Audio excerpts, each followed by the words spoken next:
Good afternoon. It's Thursday, the 4th of August, 2016, just after 1 o'clock. Welcome to UK Column News. I'm your host, Brian Garish, and I will be joined by live video Skype link by Mark Anderson from American Free Press. Well, I'm delighted to say the sky is blue here in Plymouth. We've got quite a bit of sunshine, so maybe there's a little bit of end of summer or autumn. And what are we going to kick off with today? We should be starting in just a moment with the famous subject of beavers. And I did mention this to Mark a little bit earlier, which produced an early morning laugh from him. But let's have a look at what's going on, because UK Column, of course, has been warning about the terrorist beavers causing problems with climate change. Not our words, but the Daily Telegraph, mainstream UK newspaper. And now the Courier has caught up with this little article, and it says that the government, he's talking about the Scottish government, needs a new policy on beavers. So here we are. The truth emerges that beavers were reintroduced into Scotland in 2009.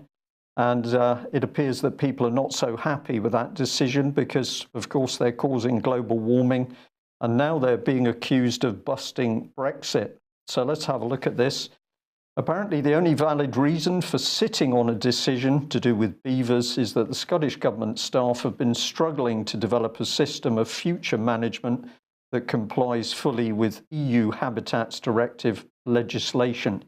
And this is the bit post-Brexit. This is now meaningless because no one knows what's going to happen in the wider political world. So there we are, some consternation over beavers causing global warming, but also now such a problem to do with flooding even in Scotland that they're now saying the whole problem has upset Brexit. Mark, this is obviously a critical subject. What is your opinion as an American on beavers? I fail to see their connection with global warming would be my first comment, Brian. What is the purported connection, just for the record, between beavers and global warming? What would that be exactly? What does the paper, the mainstream press in the UK claim here? Well, this is going back about a year ago when the Daily Telegraph, one of our more intellectual UK papers, wrote an article, a serious article, and it said that there was evidence that ground squirrels and beavers were disturbing the surface of the tundra. And this was helping to release greenhouse gases, and that was contributing to global warming. I'm saying this with a straight face. The article was a serious article in that newspaper. They would have us believe that those nasty squirrels were active in the tundra and, along with beavers, were contributing significantly to global warming. I can't put it more simply than that. All I can say is you would think they would be kidding, and yet you're telling me that apparently the press over there is not kidding. It just shows just how desperate they are to keep the global warming narrative, the one we're being told, alive. And how desperate they are to come up with headlines that might be grabby and might get people's attention, but really have no basis in scientific fact. It's amazing that people would take it seriously, or that the press would think that people would take it seriously. That's all I have to say on that for now. Okay, well, we'll leave the happy subject to beavers there. But of course, it does appear that the press and media are using any and every subject in order to distract people away from what's happening that's important. Now, just before we give you a little bit of a free rein with subjects to do with America, I'll just introduce this one. And basically, this is Guido Fawkes, who's reporting on what appears to be full-scale war within UKIP.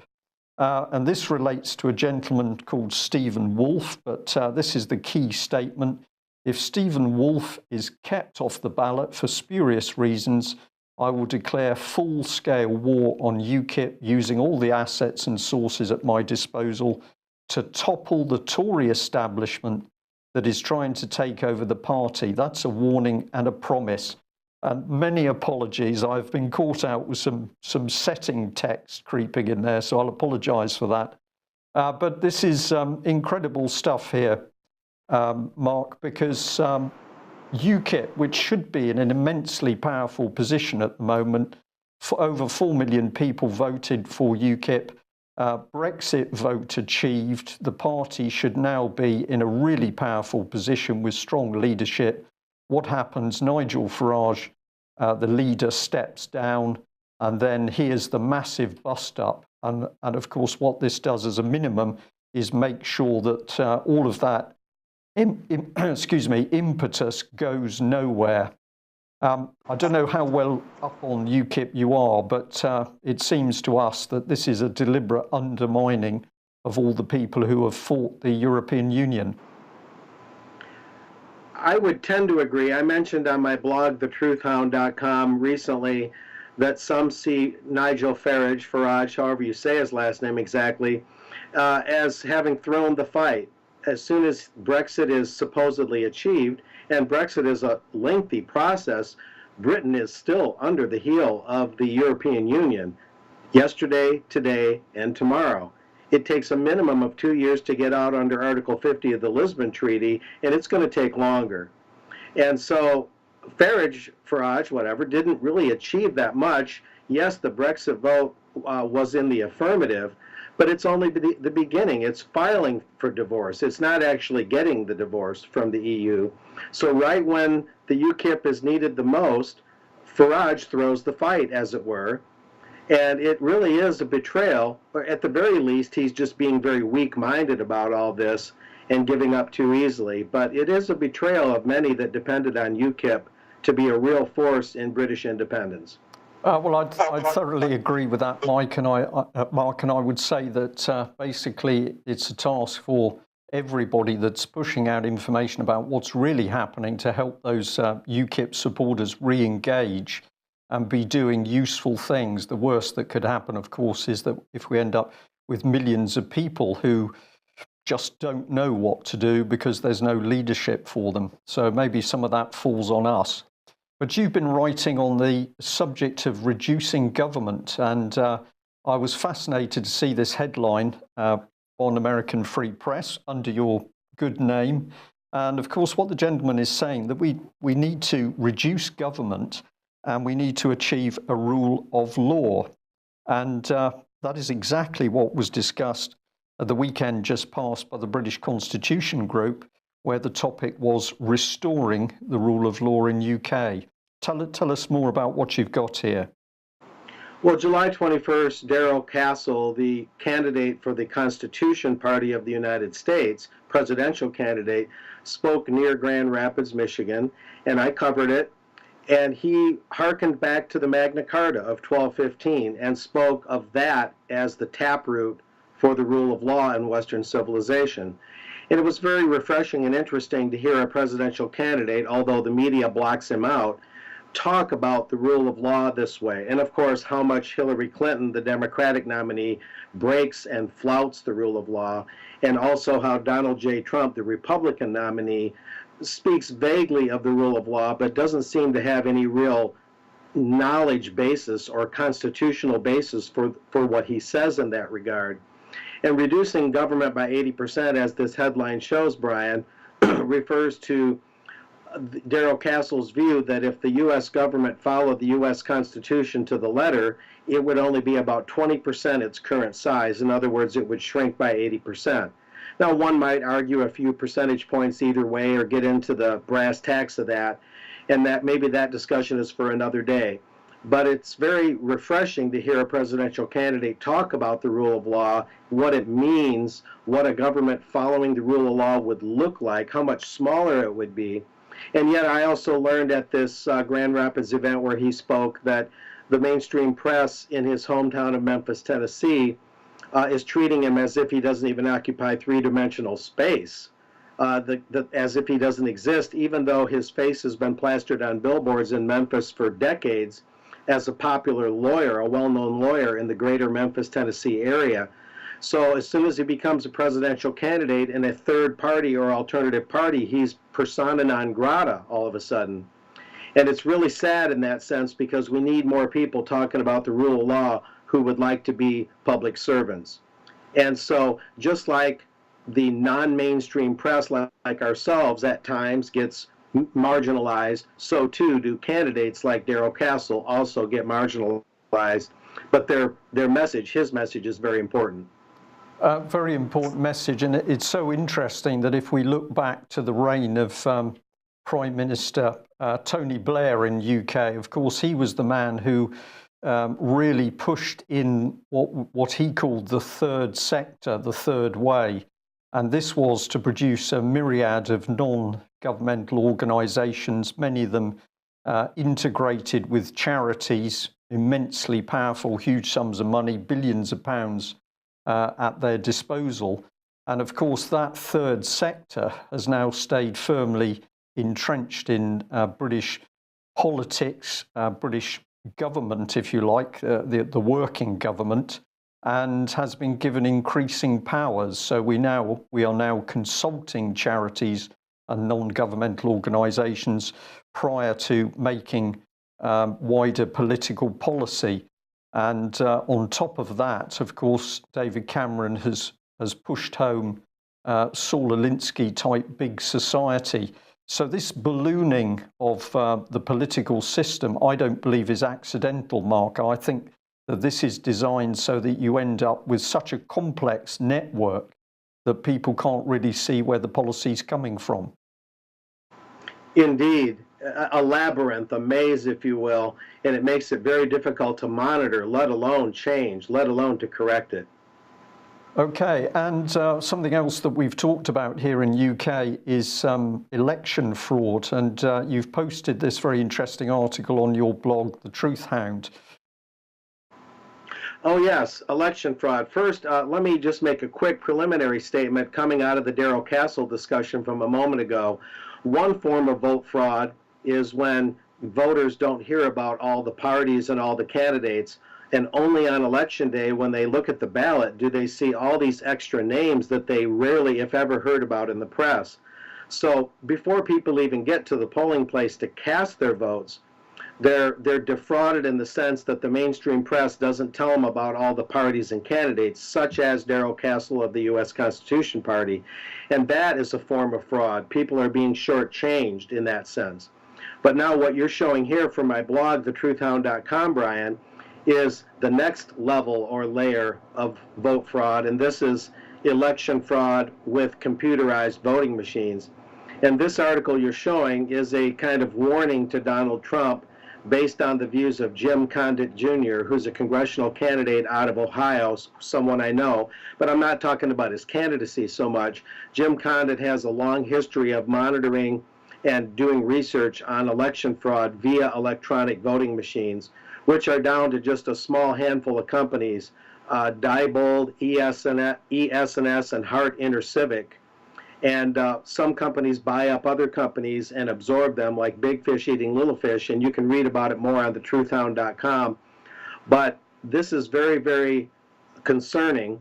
And Donald Trump, to his credit, has, in more general terms, talked about, hey, this election is rigged. I'm telling you, this thing is rigged. The press is rigging it. He refers to rigged elections, but he doesn't get into the specifics of how these electronic voting machines have secretive source code that election clerks and election workers, public officials, are not allowed to look under the hood at. They're not allowed to look at the details of this. They're only taught how to operate the machines. But the secretive source code is what can be altered to steal an election and flip votes. And this has been proven by Houston, Texas computer researchers and others who have looked at the source code and how it can be programmed to steal an election. And so this is kind of a warning to Donald Trump from Jim Condit Jr. Hey, Donald Trump campaign, this can be stolen from you, even if you're actually the winner in real terms. This election can be stolen. These machines can be the means to do that. Mark, I couldn't agree more. I think it was Stalin who said it's not the voters that hold the power, but those that count the votes, or something along those lines. But of course, this is it. The moment the counting process becomes digital, who actually knows what goes on in the source codes in those algorithms between somebody pressing a button and ultimately their vote being counted. And we've seen, sorry, go ahead.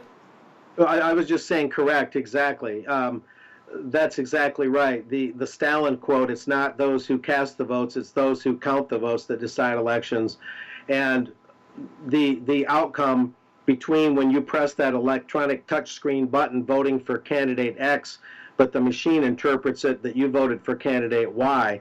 And when you vote on those machines here in the States, you can get a little receipt showing that you were there in the polling place and that, yes, you did vote, but you have no proof as to how you voted.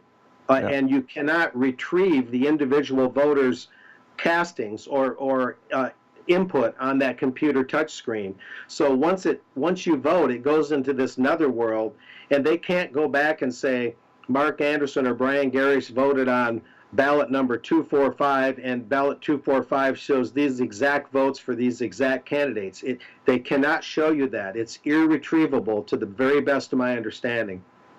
And I can imagine that maybe some newcomers to UK Column could be saying, yes, but why would they do that? And my answer to the distinct possibility of vote rigging is we've only got to look at the pattern in UK where we've had postal votes lost, we've had postal votes spoilt, and then we can follow the career of some top civil servants such as Lynn Homer, disaster when she was returning officer in Birmingham, to the extent that the Electoral Commission described it as a banana republic.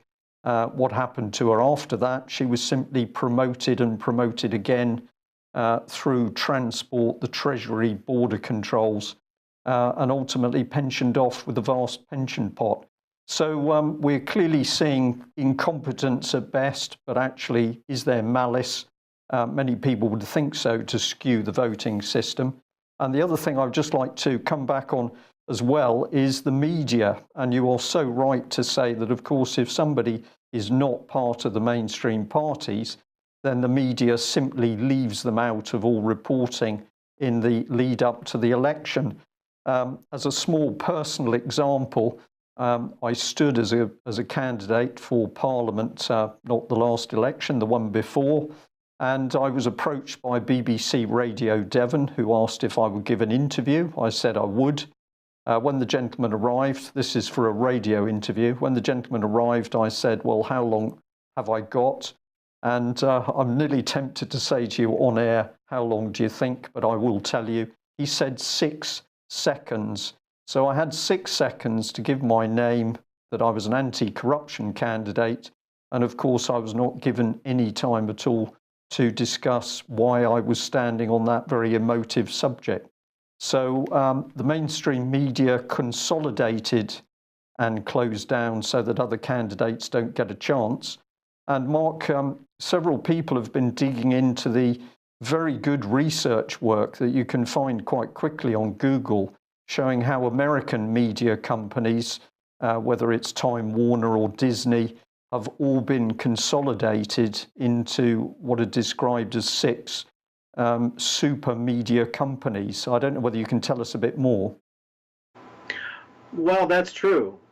Summer Redstone and Rupert Murdoch are 2 of the big owners. There are others. It is down to about a half dozen. The number seems to vary because, as I say, big fish swallow little fish, just like in banking and with these electronic voting machine companies.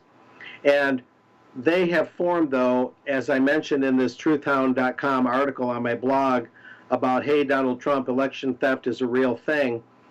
They have formed a consortium, and that consortium basically tabulates and has the information on the total voting tally, the total votes in the U.S., like let's say in the presidential election, and the individual media outlets, according to Jim Condit Jr., and he can tell you more perhaps if you have him on your show, but the individual outlets that belong or comprise that consortium don't report their results until the consortium agrees that here's what the results are. So the media outlets in the States look like they're quasi-competitive with each other, but when it comes to elections, they collaborate. Right. And they have to agree on what the ground rules are, and they have to agree on the numbers collectively before individual outlets will give you those numbers. And this could use a little more research, but Jim Condit Jr. is one of the best sources on this, and he's the main one I quote in that article that you've shown here today on the UK column. So not only are there very few companies in the States, but they collaborate much more than they compete. Right. And of course, the media has been accused of bias when we bring in the name Hillary Clinton. You've posted this article on the Truth Hound here, Mrs. Clinton's anti-TPP charade. Yes, this is the next layer of the scam, and that is when the press acts as if a known dishonest politician and public official like Hillary Clinton, they act as if they can simply take her word for it at face value. In this case, when she says, all of a sudden, I'm against the Trans-Pacific Partnership, which is, of course, that largest multilateral trade deal in human history, involving 12 nations on both sides of the Pacific Ocean. And recently at the Democratic Convention in Philadelphia, Pennsylvania, she was quoted as saying by the Arkansas Democrat Gazette, no less, that she said she's against the Trans-Pacific Partnership, although a few weeks ago she wasn't, but now she says she is, so it must be true. But in fact, people holding up signs against the Trans-Pacific trade deal, large placards at the Democratic Convention near the front of the stage, one was thrown out by his own party, and another was threatened to be thrown out unless he put his sign away. But what the press didn't show you was that there were dozens of anti-TPP signs at the Democratic Convention, and those pictures did leak out over the internet. But that's something that crosses party lines. There is a number of Republicans, rebel Republicans, that agree with these Democrats that these globalist trade deals are bad policy. This is transnationalism at work. It's not Democrats, it's not Republicans, it's the global managers, it's the Bilderbergers, it's the trilaterals and their operatives and deputies and water carriers throughout the political parties, throughout the press, and so on. And what I also point out here, Brian, is that the Arkansas Democrat Gazette is the establishment paper in the state of Arkansas where the Clintons cut their teeth on political corruption. This is where they grew up over the decades, becoming one of the most corrupt couples in U.S. political history. And so the Arkansas Democrat Gazette, of all papers, should know you cannot take Hillary's word when she all of a sudden does a 180 and says she doesn't support the TPP. It's not credible. She's spoken to the Council on Foreign Relations many times, as my photograph shows here, her speaking to them with my blog posting. And that's who her real cohorts are. Her real brethren in the political system is the CFR, and their sister group, their sibling, the Chatham House in England, the Royal Institute of International Affairs. These are Hillary's real allies. She's always been for the TPP, and she is, and she will remain in support of that trade deal, as well as the the Transatlantic Partnership, that trade deal as well, the TTIP. She is a stalwart supporter of those trade deals, and she always will be, and it's just really derelict that the press would accept her claims, which are obviously just political in nature, that she's against it. It's unbelievable that they would believe such a thing. Well, we have to hope and keep encouraging people to get out as much information as they can by something other than the so-called mainstream media. Recently, when I tweeted out a little video clip that the BBC had interviewed Hillary Clinton, it was just laughable, I think the term is, at how little they asked her. So there were no pressing questions about emails or security breaches or weapons overseas. It was a massive BBC smooth the waters exercise. And I was quite surprised at the number of retweets that particular video clip had. Well, we're going to stay on an American theme, but we go to Russia today because this interesting headline has been put out on Russia Today. It said, ISIS wants loads of attacks in England, Germany and France. And this extraordinary intelligence has come from a jailed jihadist But this was in an interview with the New York Times. So Safaro, who is currently serving a 3-year term on terrorism charges at a maximum security prison near Bremen, recalled what one masked commander once told him. So we basically got the New York Times having a little quiet chat with somebody in prison who is simply saying what he was told. Hearsay, I think, is the correct word. And this has then been spun into the fact that we now need to be very frightened. We're going to be murdered in our beds in England. How is this possible, do you think, Mark, for a journalist to go and have a chat with somebody in prison? That might be quite difficult with a so-called terrorist. And then all of a sudden this is being announced as if it's major security anti-terrorist policy. I'm not totally sure, Brian. What is your main concern again? I want to make sure I understand your question. Well, basically, if you look at the article, which is warning us we're all going to be murdered by terrorist attacks from ISIS, if you look at the story as to where the information has come from, it's simply a New York Times journalist visiting a so-called terrorist who was in prison in Bremen. And he then says what he has heard, which is hearsay evidence. So we have a reporter visits a terrorist, and that suddenly becomes a major article which says we're all going to die in our beds in England. Okay, yes, exactly. The veracity of that story should be immediately questioned. We have to take the journalist's word for it that this terrorist is in the know, that this terrorist knows enough to make these pronouncements that the reporter is telegraphing here, and that these pronouncements are credible, and that therefore this prisoner must be a very key member or knowledgeable member of the so-called ISIS network that would know, that would have the widespread knowledge and awareness to know that, as you say, Brian, that we're all supposed to be on the brink of dying in our beds from the great ISIS debacle, the great ISIS threat. But of course, we've questioned the credibility and the roots and origins of ISIS many times on this show. Some people have even come up with the moniker ISIS is ISIS-real. And that one's kind of funny, but there is definite evidence of the Mossad and MI6 and CIA having their fingerprints on the origins of ISIS. The U.S. Congress having funded the Free Syrian Army, many of whom mixed with elements of Al-Qaeda and al-Nusra, and basically coalesced into what we know as ISIS, or what's called ISIL or IS. It's had 3 or 4 different names, and they strangely have these long supply lines, unimpeded, unbroken, water, food, ammo, firearms, perfectly running, matching Toyota trucks stretching for miles in their caravans. The intelligence and military of our countries, our respective nations, the UK and US, should have a cakewalk cutting their supply lines, and yet ISIS seems to be unmolested in that regard.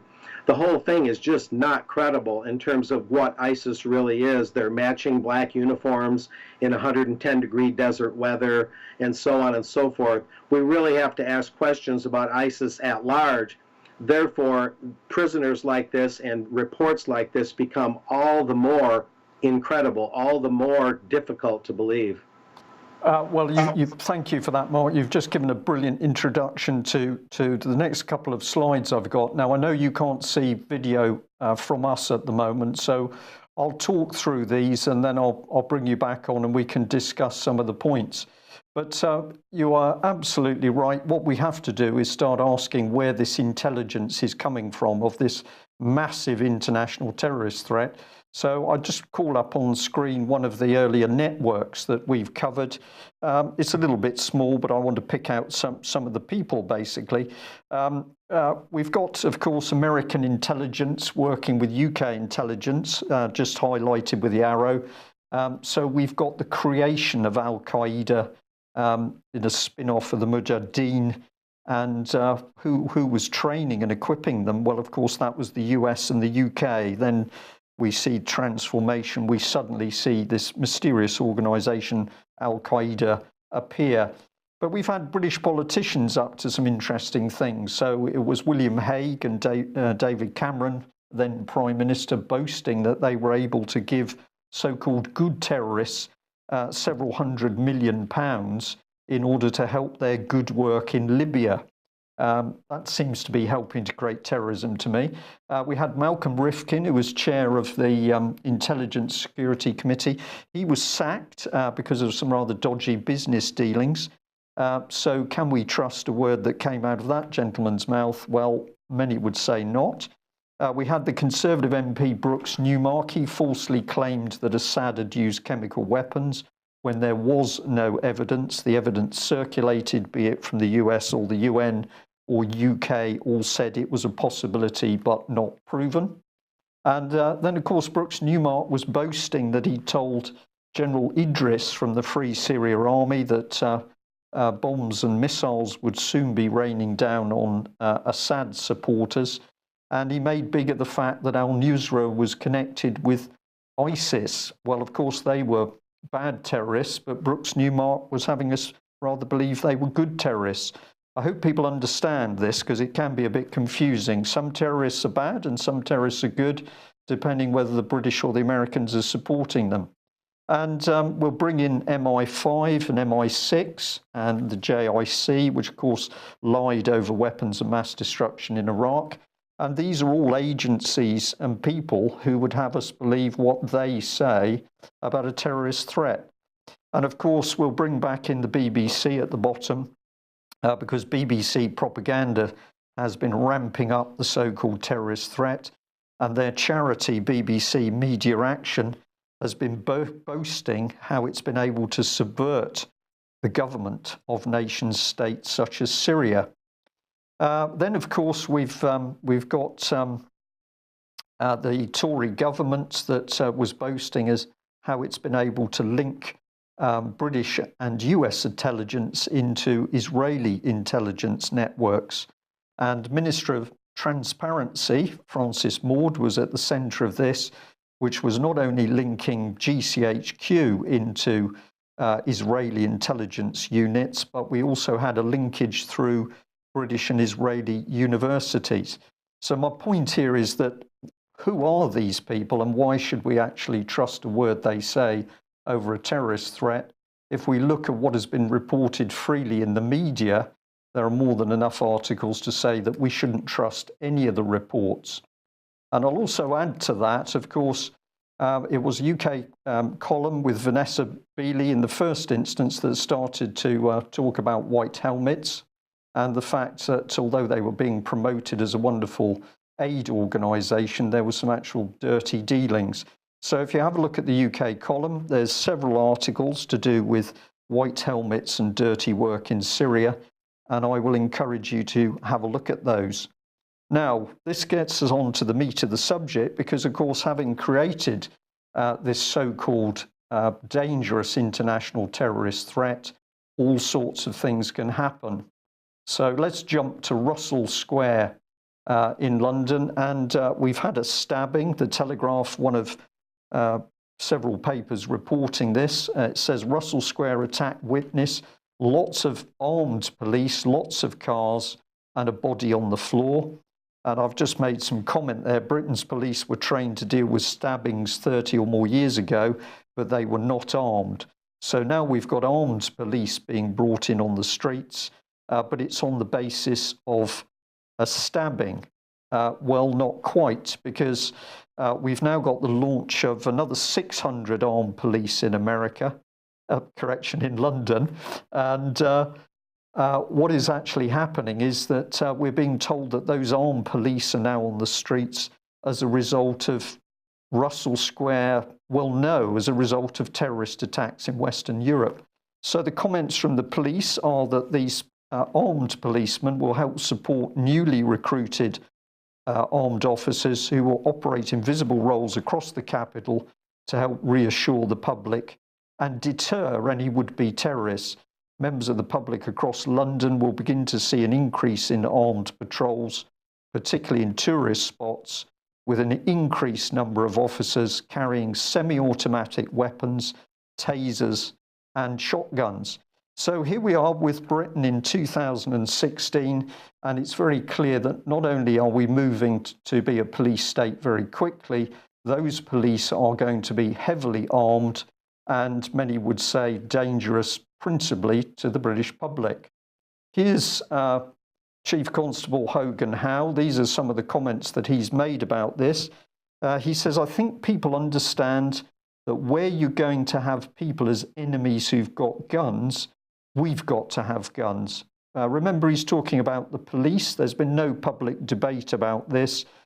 He's adamant he needs more armed police. And let's have a look at these people. Very, very dark and sinister uniforms I've got on screen. Very dark grey with black, faces covered.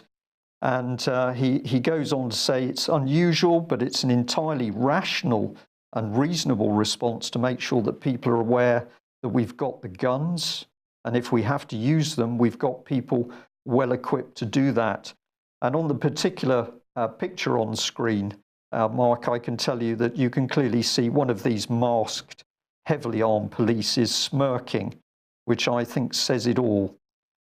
We are starting to see a massive increase in armed police on Britain's streets. No debate with the public, no debate in Westminster, simply decided by top-level police officers behind closed doors with politicians. You, of course, have got heavily armed police on American streets and have had for many years, but we're now seeing even more heavily armed Homeland Security people coming in. There seems to be a distinct parallel between the UK and the US over this counter-terrorist policy. What are your thoughts? Certainly there is a parallel, Brian. It's not exactly the same in the U.S. The U.S. being such a large country, it kind of depends on where you're at. Washington, D.C., of course, there's armed guards on top of the Capitol building at each corner, fully automatic weapons, but that's in Washington, D.C. You go from Chicago to New York and you go to the smaller towns, and it varies a lot. But the underlying thing in the States is the attitude of the police toward the population. You have a lot of ex-soldiers that served repeated tours of duty in the ongoing nonstop war on terror, and they come back and they don't seem totally deprogrammed. They seem to still look upon the population as a would-be enemy. So there's a mentality thing that goes on there. Of course, along with the fact that our post-9/11 police state agency, the Department of Homeland Security, gives a lot of military surplus gear to local police units in the United States. And one thing that isn't often mentioned, Brian, is that some police units in the States have been trained by Israeli outfits that are training them in the same crowd control and public control techniques that are used on the Palestinians. And this is something that's underreported or unreported oftentimes, even in the alternative press. We need not go into detail today, maybe for the sake of brevity, but particularly brutal tactics, tyrannical tactics are taught in that manner by those parties. But all that being said, it's very troubling that the ISIS threat, whatever it might be, is only surpassed by the police state threat that's in response to it. Who's going to kick your door in without due process or without a warrant? Is it ISIS, or will it be your local army or police? Who is a more direct threat to your everyday freedom, ISIS or your own government, responding to the so-called ISIS threat? So, you know, thesis, antithesis, synthesis. It's the Hegelian dialectic going on here. And whatever the reality of ISIS might be, we still run the risk of tyranny. And the thing that people need to understand more than anything is that to the extent that terrorism is real, and we're, of course, debating the reality of it today, the goal of terrorism, the stated goal of real terrorists throughout history, is to increase political oppression in the targeted countries. So if Britain or the States cracks down on our freedoms in our respective countries, that's exactly what the terrorists want. Mark, I could not agree more. We're seeing this unfold in front of our very eyes. The constant excuse is terrorism, but who's going to be kicking down our doors? Who does kick down our doors? It's the police at the moment. And we can now see the stage where you won't even be able to see the faces of those policemen and women because they're going to be dressed in black with balaclavas over their heads and their faces obscured. Well, let's take this through a bit more because this is an interesting little heading that those nasty Syrian people are now responsible for a massive crime wave in the UK. So the Express here has this headline: police arrest 900 Syrians in England and Wales for crimes including rape and child abuse. And at the same time, we've got The Guardian here reporting that we've got fears over the number of asylum-seeking children who go missing after arrival in UK. Now, this particular article is talking over 300 children, Syrian children, just disappeared.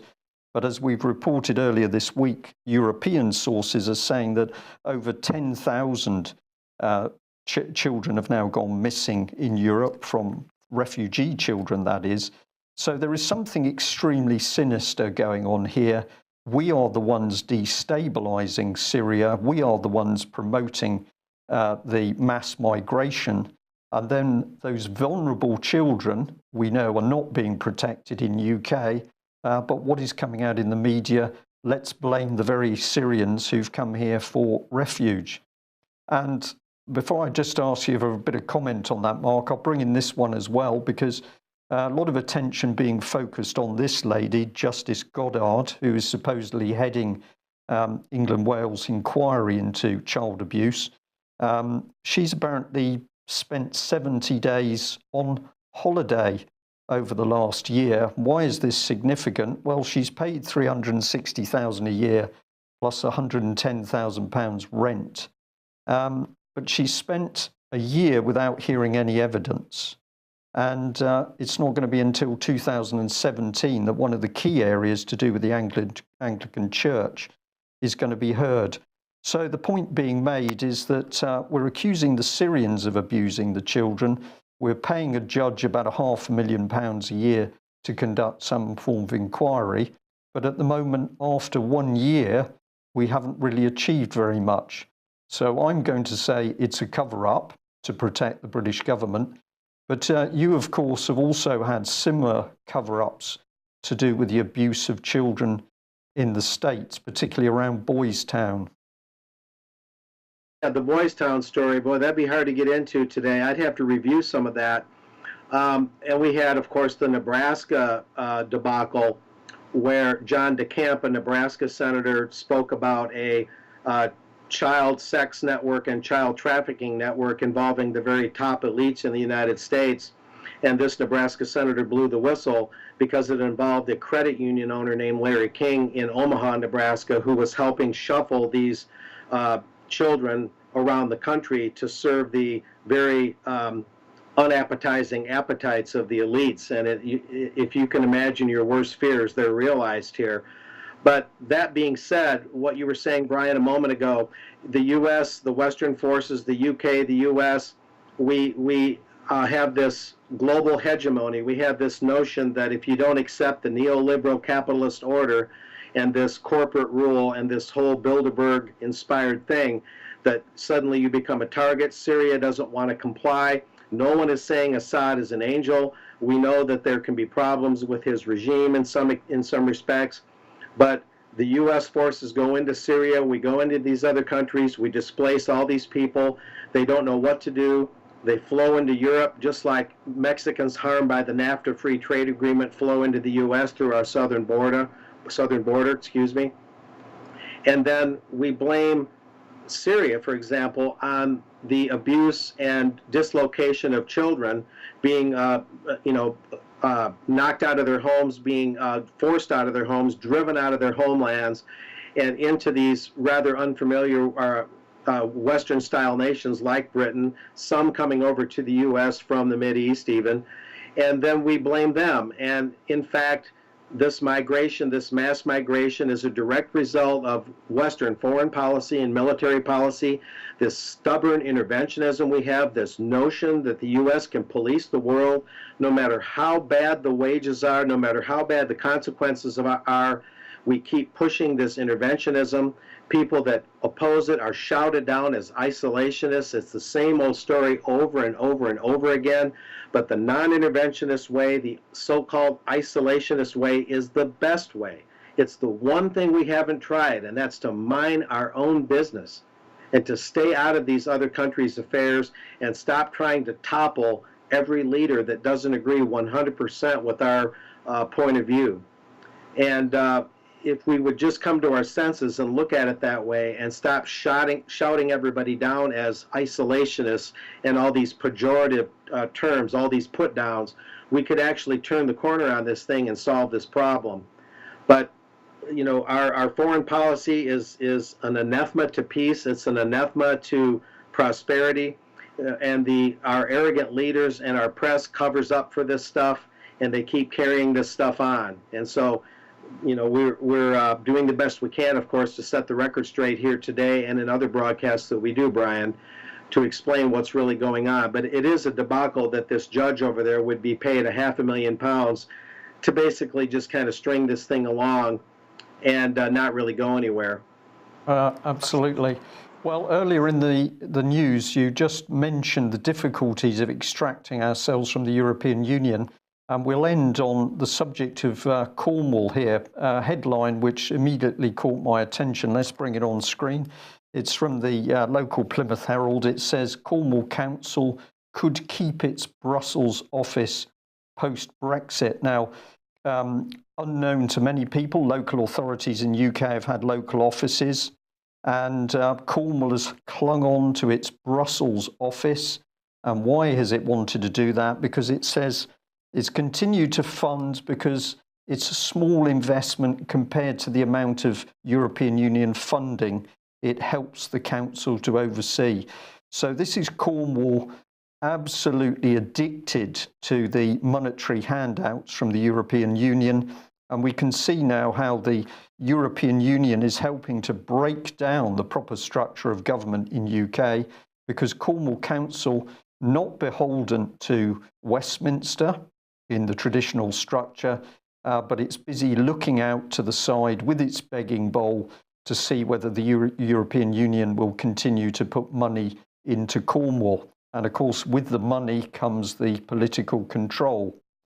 Well, let's follow through with this quite extraordinary headline. It says, Man engine takes final steps as Odyssey heads west. And I'm going to highlight, this is a 10-metre high mechanical puppet of a miner, which has been marching through the countryside of Cornwall. This is one of the shots to show the sheer scale of it.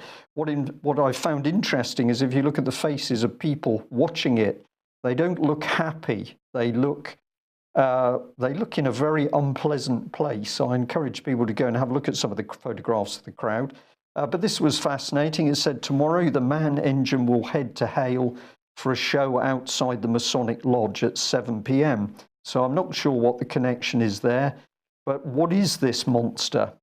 Here's a picture. So imagine that, 10 meters high. This is a pretty big piece of equipment. It's obviously cost a vast amount of money to build. And where has that come from? Well, let's come through to Cornish Mining, because a big advert for the whole event on this site. And what is Cornish Mining about? Well, if you dig into the background, you'll find that it's in partnership with UNESCO. And everybody's been very excited because UNESCO has said that a big chunk of Cornwall is simply to be a museum, because the mining represents world heritage. And so there we are. There is the brochure talking about how everybody is now following the rules laid down by UNESCO, and big chunks of Cornwall no longer to be put in productive use. So this is the UNESCO Management Plan, first revision of a document accepted by UNESCO in 2006 on inscription of the Cornwall and West Devon mining landscape as a World Heritage Site. So part of England simply becoming a museum piece for the UN, 19,710 hectares, just an astonishing amount of land. Yes, much of it of historical value, but why should this be under the control of the United Nations? Well, it says that it's going to be protected, conserved, presented, and transmitted to future generations in line with obligations set out by UNESCO. And you should have a look at them. Very interesting site.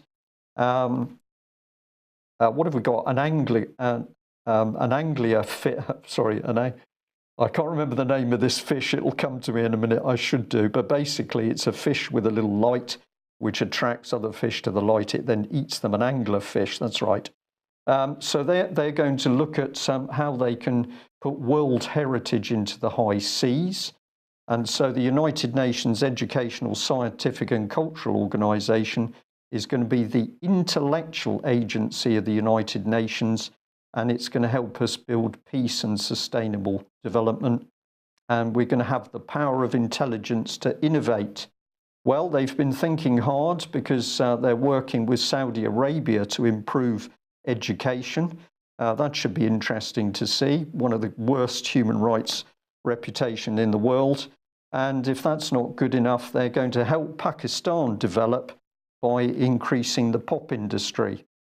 I've got more cynical as I've got older, Mark, but the United Nations, UNESCO, I think are simply agents moving us towards a world government system, and they're after control of countries by any and every means.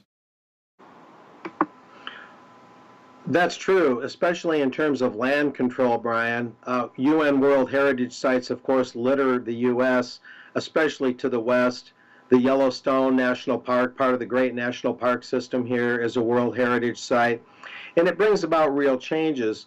For example, my understanding from an editor I used to work with in Indiana was that Americans' gun rights, their Second Amendment rights, die at the door, at the gateway of the Yellowstone Park, and that is even in the face of wild animals, grizzly bears, and other dangerous animals, where Americans are no longer allowed to carry firearms in that park, even when near these dangerous animals. And so you're put at actual physical risk, directly or indirectly, due to these World Heritage Sites and the related regulations. As you know, there's supposed to be very little molestation of the land wherever there's a World Heritage Site. The land, as you noted, is basically declared a museum piece, and therefore you can't have much land use of any significance. And I was just checking something just now.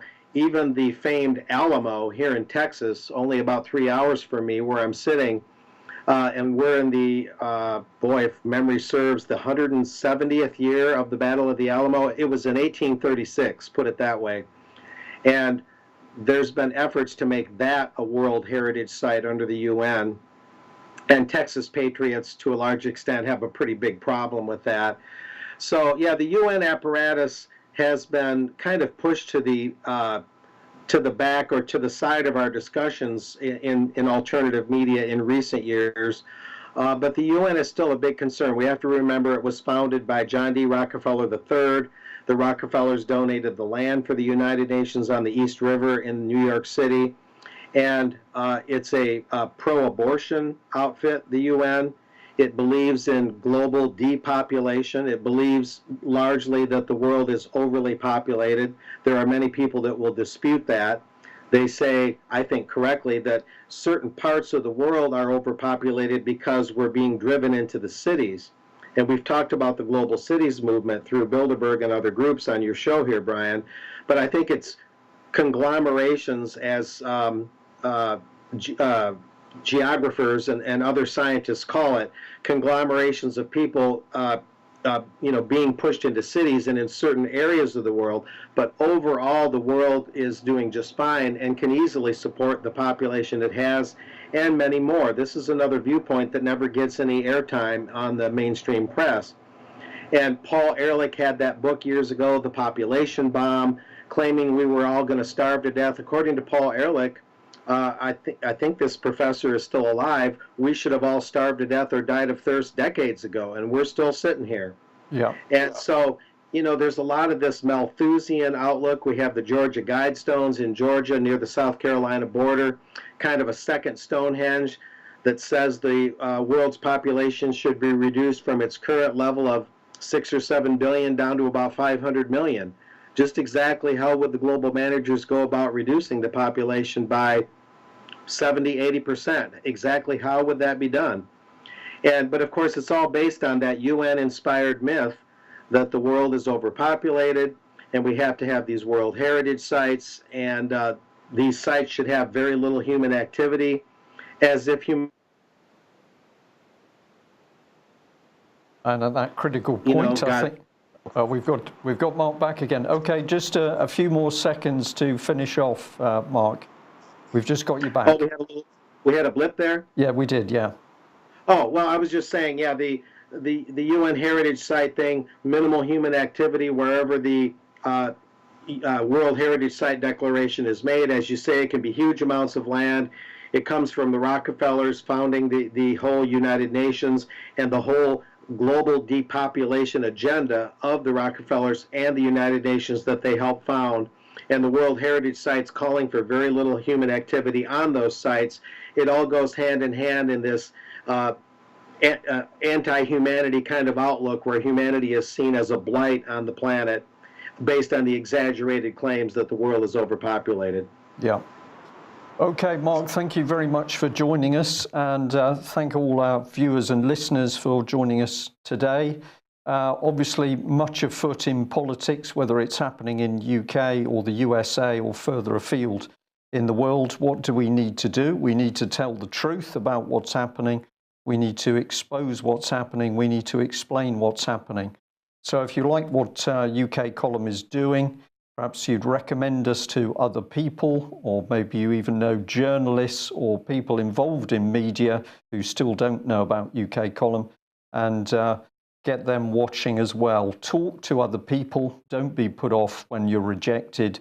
Simply move on to somebody else and sow those seeds. It's up to us what happens, and we need to act if we're to stop what is clearly the closing down of many democracies around the world.